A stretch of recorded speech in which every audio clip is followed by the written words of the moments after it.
My nephew, 16-year-old, has been sleeping at my house for a few days. Today I was deep cleaning the house all day while taking care of my 1-year-old. My husband messaged me saying, "Please make tacos and a large bowl of tabbouleh." I cleaned from 10 a.m. till 4 p.m. and started cooking the food. The tabbouleh takes a long time. I washed the parsley one by one, which takes a good 15 minutes. It took me about an hour and a half to do it all. Baby interrupts me. Then my hubby came home and he put the tacos in the oven and burnt them. 12 of them. Luckily, we had another box of 12 tacos, and I had made a huge bowl of tabbouleh and a side of prawns. When the food was ready, I went to the bathroom and was constipated. I was in there for about 10 minutes. When I came out, the food was completely finished, except for a little bit of tabbouleh. I was so shocked, it genuinely upset me so much. And my husband said, "I kept 2 aside for you, but Haley, our daughter 4, wanted some, so I gave them to her." I was still shocked that they ate all the food and was saying, "Are you guys serious? You didn't think to leave me any food? You couldn't leave me half a prawn?" My husband kept being defensive and excusing why I didn't get any food, and kept saying he did put me 2 aside and couldn't say no to our daughter. He showed no empathy, and as I was ranting, he started getting annoyed and raising his voice. My voice was probably loud too, but I don't think I realized maybe. I really was shocked. My sister was understanding of my anger and said, "I ate too and I sat down on the couch. I had no idea they finished it," and grabbed her keys and said she's gonna go buy some tacos and make them for me, and she left. I ended up screaming at my husband that he is selfish and that I would have never done that to him, and cried my eyes out while yelling. He started yelling back and we had an explosive fight. Am I the $1 hole? To add, she asked for a taco after he already ate his. Mine were the last 2 left, so he gave her mine. She didn't want tacos before, but changed her mind after not liking the rice. Now for an update. Just to clear things up. My 4-year-old told me herself she ate 2 tacos. She's brutally honest. And if she had been blamed, would have said, "No, I didn't." I saw the taco shells all broken on her plate. She probably ate 1.5 all up. She barely had filling. I also might have been gone for longer. I have attention deficit hyperactivity disorder and lose track of time. It could have been 15, 20 minutes possibly? Truly, I don't know exactly. I didn't time myself, but it wasn't too long, but long enough to believe they ate all that food. He offered to make me something to eat or buy me food while I was ranting.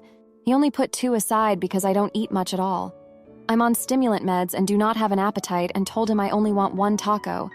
He left 2 just in case, but gave both to our daughter. I personally would have given her my taco. My issue is the lack of consideration of me. No one asked me if they should or shouldn't give my tacos away. That's what pissed me off, and the fact that my nephew and husband both ate 4 each and hubby didn't slow down just in case my daughter changed her mind. Now for another update. So it turned out there were 10 tacos. My sister had 2, nephew 3, husband 3, and my 4-year-old had 2. I spoke to my husband about it, and this is what he said. Husband wrote this. "I stressed 5 times it's not enough food for 3 adults, 1 teenager, and 1 kid, baby not included, which I was told it was enough food. I said I alone need 5, 6, and it's not enough. My wife said her nephew is eating pasta. She's telling me now that his mom didn't cook it because she came to us late from work and he was hungry. I came home, started cleaning the kitchen and doing the dishes to make it an easier space to work for my wife after my 12-hour shift. Mind you, I wake up at 4 a.m. and have 2 businesses to take care of. I went shopping after work to get the extra tacos after I went to work. I picked up our 4-year-old from childcare to make my wife's day easier so she doesn't have to drive down 20 minutes. That gives my wife more time for herself and to get things done because her nephew is there and can assist her. Now I'm waiting for the food to be made, so I'm playing with the kids while the food's being made. I only ate 3 tacos, and now I'm hungry because I wasn't listened to. I stopped everyone from eating so she can have tacos, but I know my wife will give up her food for our daughter. I'm not focused on who's eating what because I'm feeding the baby and helping my daughter build a taco and not make a mess. I'm not evil. Now, for a few comments before the update. Comment 1. Not the idiot. Screaming is never ideal, but it's very understandable. Your husband is an adult. It is a reasonable expectation that everyone grab 1, 2 tacos, and then wait for you to get yours before finishing them. He should have factored your daughter in from the beginning. Comment 2, not the idiot. Expletive, that guy. They couldn't save some tacos for you? Giving it to the baby is expletive. What kind of expletive 1-year-old eats 2 tacos? That's not baby food. Expletive, that guy. Now for the update. Hey everyone, thanks for reading. After that explosive fight, things didn't get any better. My husband and I barely spoke for days. The tension in the house was thick, and even my sister noticed it when she came over to check on me. She tried to mediate, but it was clear that both of us were too stubborn to back down. My nephew, who had been staying with us, felt the awkwardness and started spending more time out of the house, hanging out with friends or at the library. One evening, about a week after the taco incident, my husband came home late from work. He looked exhausted, and I could tell he had something on his mind. He sat me down and told me that one of his businesses was struggling.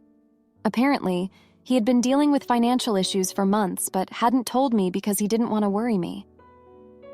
This revelation hit me hard. I felt a mix of anger and sadness. How could he keep something so important from me? As we talked, it became clear that his stress from work had been affecting his behavior at home. He admitted that he had been short-tempered and less considerate because he was overwhelmed. While I understood his reasons, it didn't excuse his actions. We decided to seek counseling to work through our issues, both individually and as a couple. Meanwhile, my nephew's behavior started to change. He became more withdrawn and irritable. One night, I found him crying in his room. He confessed that he felt like a burden and that our constant fighting was making him anxious. He missed his mom, who was working long hours to make ends meet. I felt terrible. I had been so wrapped up in my own problems that I hadn't noticed how much he was struggling. I called my sister, and we decided it was best for my nephew to go back home. It was a tough decision, but he needed stability, and our home wasn't providing that at the moment. The day he left, I felt a pang of guilt and sadness. I promised him that things would get better and that he could come back anytime. In the midst of all this, my 4-year-old daughter started acting out. She became more clingy and threw tantrums over the smallest things. I realized that she was picking up on the tension between my husband and me. It broke my heart to see her so affected by our problems. I knew we had to make a change, not just for us, but for our kids. Counseling sessions were tough. We had to confront a lot of buried issues and resentments. My husband opened up about the pressure he felt to provide for the family and how he often felt unappreciated. I shared my feelings of being overwhelmed with the housework and childcare, especially with my ADHD making it hard to stay organized. We both had to acknowledge our faults and work on better communication. One day, during a particularly intense session, my husband revealed something that shook me to my core. He admitted that he had been considering leaving me. The stress from work, combined with our constant fighting, had pushed him to the brink. He said he felt trapped and didn't see a way out. Hearing this was like a punch to the gut. I felt a wave of fear and sadness wash over me. I realized that I had been so focused on my own grievances that I hadn't seen how much he was struggling. As we continued counseling, we started to make small improvements. We set aside time each week to talk about our feelings and check in with each other. We also made an effort to spend quality time together as a family. Slowly, the tension began to ease, and we started to rebuild our relationship. However, just when things seemed to be getting better, we were hit with another blow. My husband's struggling business went under. The financial strain was immense, and we had to make some tough decisions. We sold our second car and cut back on expenses. The stress of our financial situation put a strain on our progress, and old arguments resurfaced. One night, after a particularly heated argument, my husband packed a bag and left. He said he needed space to think. I was devastated. I felt like everything was falling apart. I tried to stay strong for my kids, but inside I was a mess. Days turned into weeks and there was no word from him. I felt abandoned and alone. During this time, I reflected on our relationship and my own actions. I realized that I had been so focused on my own needs that I had neglected his. I also saw how my ADHD had affected our dynamic, making it hard for me to stay organized and on top of things. I knew I needed to make changes, not just for my marriage, but for myself. Eventually, my husband came back, but things were different. The trust between us was shattered, and it felt like we were just going through the motions. We continued counseling, but it was clear that we were both struggling to move past the hurt and resentment. In the end, we decided to separate. It was a painful decision, but we both knew it was for the best. We needed time to heal and figure out what we wanted. The kids took it hard, especially our daughter. I tried to reassure her that we both loved her and that things would be okay, but it was tough. As I sit here writing this, I can't help but feel a mix of emotions. I'm sad for what we've lost, but also hopeful for the future. I know we have a long road ahead, but I'm determined to make things better for myself and my kids. Thanks for reading. Am I the idiot for wanting to break up with my girlfriend after she quit her job and left me to deal with her troubled siblings? 20-year-old male, have been in a relationship with my girlfriend, 21-year-old female, for almost 2 years, and we've been living together for the entirety of our relationship. She got pregnant and we wanted to keep the baby, which introduced the idea of living together. She was living with her aunts before, and she told me they were hurtful, so I took the responsibility of taking her in.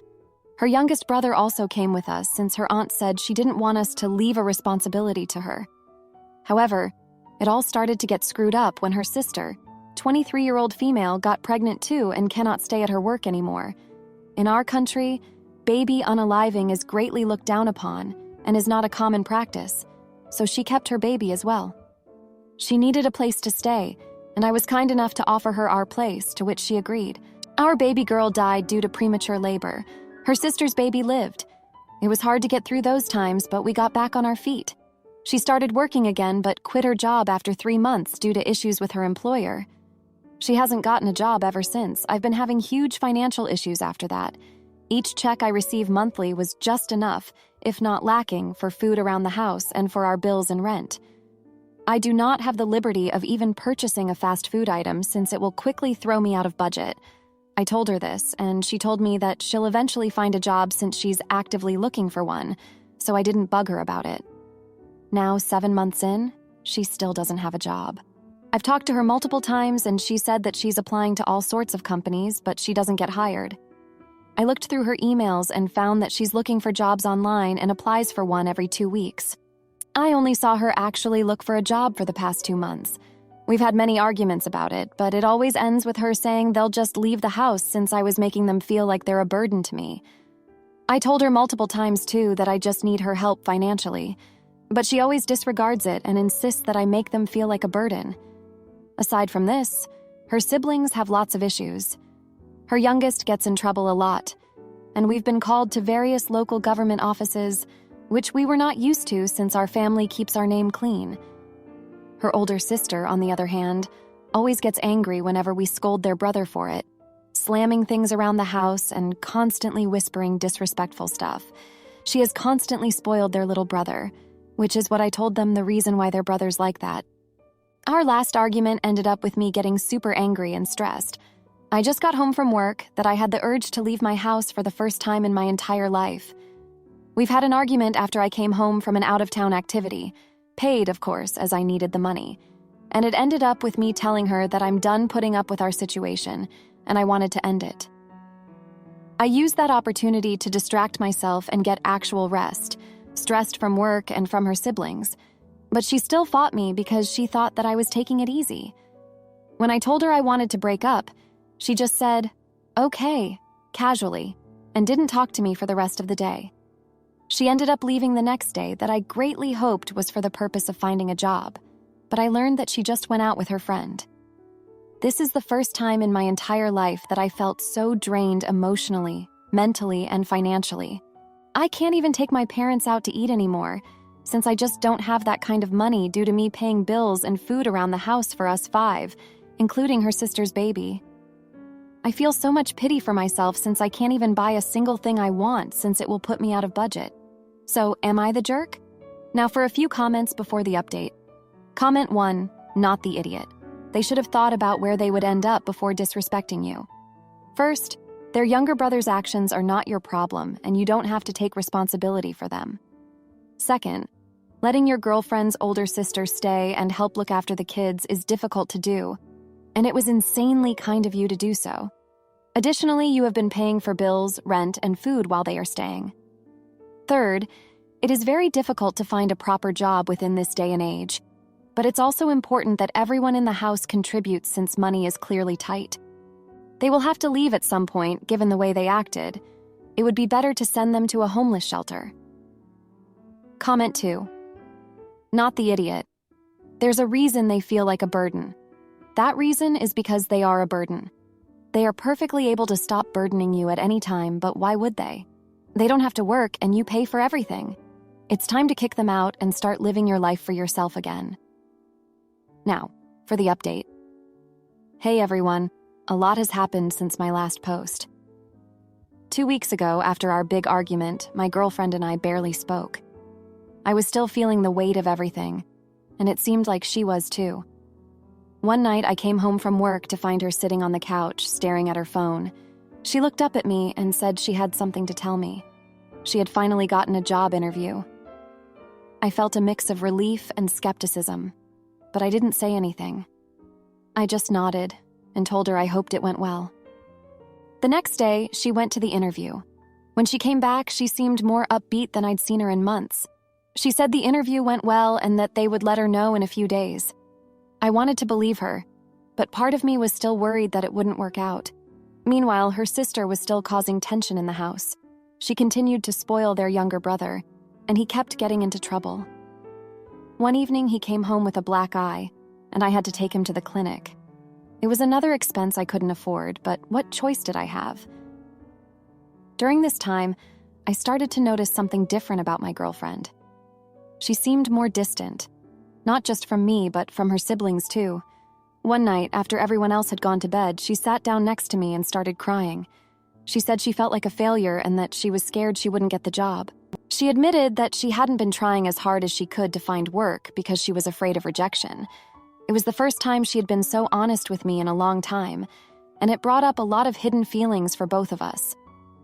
I told her that I understood her fears, but that we needed to work together to get through this.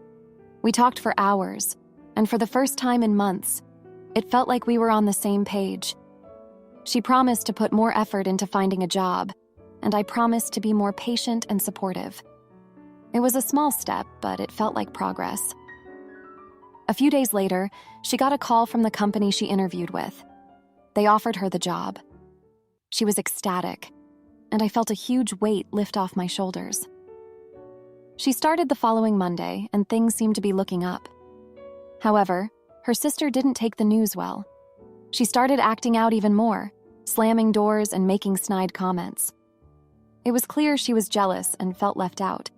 One evening, after another argument with her sister, my girlfriend broke down again. She told me that her sister had always been the favorite in their family, and that she felt like she could never measure up. This was a side of her I hadn't seen before, and it made me realize how much pressure she was under. I tried to comfort her, but it was clear that the tension in the house was taking a toll on everyone.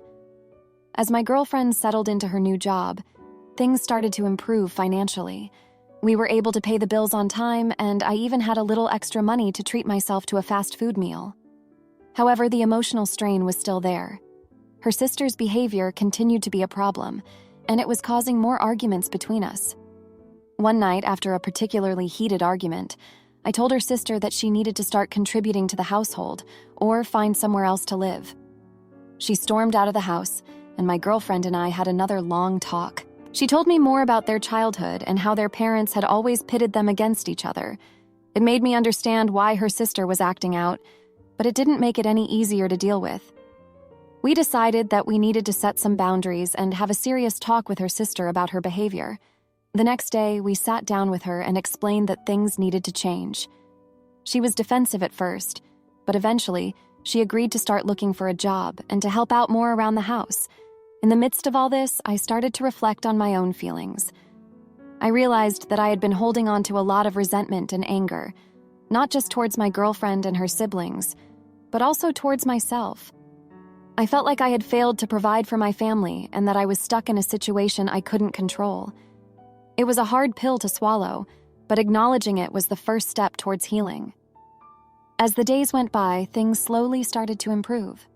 My girlfriend was doing well at her new job, and her sister was making an effort to contribute. Their younger brother was still a handful, but we were managing.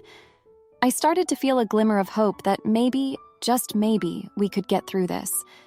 But before I get into that, there's something else I need to mention. During one of our late-night talks, my girlfriend admitted that she had been considering leaving me. She said she felt like she was dragging me down and that I would be better off without her. It was a heartbreaking moment, but it also made me realize how much she was struggling. I told her that I loved her and that we were in this together, no matter how hard it got. So, that's where we are now. Things are still tough, but we're taking it one day at a time. Thanks for reading. Am I the idiot for taking my daughter to a specialist without telling my dismissive husband? Our daughter is 10 months old, almost 11. She has cues to tell me what she wants. She isn't saying full words other than mama and dada, but she says syllables of other words and makes certain facial expressions or hand motions that clearly indicate what she wants. It took me a while to even figure it out, but once I got the hang of it and learned with her, it comes easily now. I almost always know what she wants. Well, my husband thinks I'm batshit crazy, basically. Says that our daughter is too young to give cues and that I'm looking too much into it. And therefore he refuses to actually retain any of the information I give him regarding what our daughter wants. He simply doesn't believe that she's asking for anything specific because she's too young and is convinced she's just making normal baby noise because she's finding her voice. Well, yesterday I was already stressed out. Our daughter is going through a sleep regression and teething at the same time, and where I physically have her 24/7, even while I'm working at me and my husband's owned business, it made things a bit difficult for me. My husband is never in the shop. He's always out doing delivery and orders for our company, and our one employee was off for the day, so I spent 12 hours at the shop with a fussy baby, and I was having a hard time soothing her. When we got home, I gave her some Tylenol and her frozen teething ring, and she finally settled. I asked my husband to watch her while I showered real quick. Like 4 minutes later, he comes in and the baby is screaming. Says she is freaking out and just wants mama. Our daughter was looking at me saying nana and opening, closing her mouth continuously, so I told him she was hungry. She needs to be fed. So he goes out, but comes back in minutes later and said she won't eat. I asked him what he was trying to feed her, and he said he gave her yogurt bites. I told him she needed real food. He leaves again.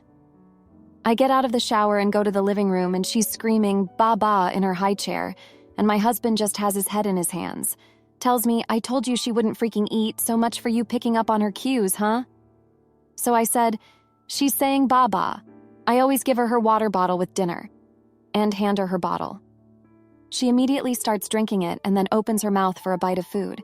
He takes this as a moment to tell me, no, she obviously just wanted you in the room because she calmed down as soon as you walked in here. I told him no. She didn't calm down until I handed her bottle of water, actually, and again told him that he needs to start listening to her. She's trying to tell him, and he's ignoring it because he thinks babies are too young and dumb to tell you what they want. He gets up and says, "Yup, forgot I was talking to a baby expert. What else do I need to learn, Dr. Dipshoot?" I snapped. I told him it's not my fault he doesn't know anything about his kid, and this was the exact reason why I refused to leave the house to do anything alone. He keeps telling me to go get a break, but he literally would let our daughter scream instead of attempting to figure out what she wants. He accused me of calling him a bad father, saying, "Yup, no one is as good of a parent as you are," and he now isn't speaking to me, and I need to know if I'm wrong here. Now, for a few comments before the update. Comment 1. I literally taught my baby sign language. Also, watch the Dunstan baby language videos. She is a lady with a phonetic memory. She figured out 5 signs that babies from birth can give you. Worked so well with my first. I don't think I heard him cry for 7 months. Comment 2. Not the idiot. Sounds like you are in tune with your daughter's needs and your husband is being dismissive. You're not wrong for getting frustrated when he won't even try to understand. Now, for the update. Hey everyone, thanks for reading. So, a lot has happened since I last updated. After that argument with my husband, things were tense. We barely spoke to each other for a couple of days, just the bare minimum to get by. I was still handling most of the baby duties, and he was still doing deliveries and orders for our business. I thought maybe he just needed some time to cool off, but I was wrong. A few days later, I had to go to a doctor's appointment. It was something I couldn't reschedule, and I had no choice but to leave our daughter with my husband. I gave him a rundown of her cues again, hoping this time he would take it seriously. I even wrote everything down on a piece of paper and stuck it on the fridge. I thought I had covered all my bases. When I got back from the appointment, I walked into a disaster. Our daughter was crying hysterically, and my husband looked completely frazzled. He was trying to feed her yogurt bites again, and she was pushing them away. I asked him if he had tried giving her anything else, and he just snapped at me, saying he didn't need my stupid list to take care of his own child. I took our daughter from him, gave her some mashed sweet potatoes, and she calmed down almost immediately. That night, we had another huge fight. He accused me of undermining him and making him feel like an incompetent father. I told him that I wasn't trying to do that, but he needed to start paying attention to our daughter's needs. He stormed out of the house and didn't come back until late at night. I was worried sick, but he wouldn't talk to me when he got back. The next day, I decided to take matters into my own hands. I called my mom and asked if she could come over and help out for a few days. She agreed, and I felt a huge sense of relief. Maybe having her around would ease some of the tension and give me a chance to catch my breath. My mom arrived the following morning, and things seemed to get a little better. She helped with the baby, and I finally got a chance to focus on work without constant interruptions. My husband seemed to be in a better mood too, probably because he didn't have to deal with our daughter's cues as much. But then, something happened that changed everything. One evening, my mom and I were talking in the kitchen while my husband was in the living room with our daughter. My mom mentioned that she had noticed some developmental delays in our daughter and suggested that we should get her evaluated by a specialist. I was taken aback. I hadn't noticed anything unusual, but then again, I was so caught up in the day-to-day chaos that maybe I missed something. I brought it up with my husband later that night, and he completely lost it. He accused my mom of meddling and said that our daughter was perfectly fine. He refused to even consider the possibility that there might be something wrong. I tried to explain that it was just a precaution, but he wouldn't listen. He said that I was overreacting and that I was just looking for problems where there were none. The next day, my mom left. She said she didn't want to cause any more trouble and that she would support whatever decision we made. I felt completely alone. My husband and I were barely speaking, and now I had this nagging worry about our daughter's development. A few days later, I made a mistake that I still regret. I decided to take our daughter to a specialist without telling my husband. I thought that if I had some concrete information, it would be easier to talk to him about it. The specialist did some tests and confirmed that our daughter had a mild developmental delay. He recommended some early intervention therapies that could help her catch up. When I got home, I told my husband what I had done. He was furious. He accused me of going behind his back and making decisions without him. He said that I was trying to control everything and that I didn't trust him as a father. I tried to explain that I was just trying to do what was best for our daughter, but he wouldn't listen. He packed a bag and left. He said he needed some time to think and that he couldn't be around me right now. It's been a week since he left, and I haven't heard from him. I'm trying to hold everything together, but it's hard. I'm worried about our daughter, our business, and our marriage. I don't know what the future holds, but I do know that things can't go on like this. I just hope that we can find a way to work through this for the sake of our daughter. Thanks for reading. If you liked this video, you'll probably like these too. Also, while you're here, please consider subscribing. It's your support that keeps this channel alive and allows me to make better and longer videos. Have a great day!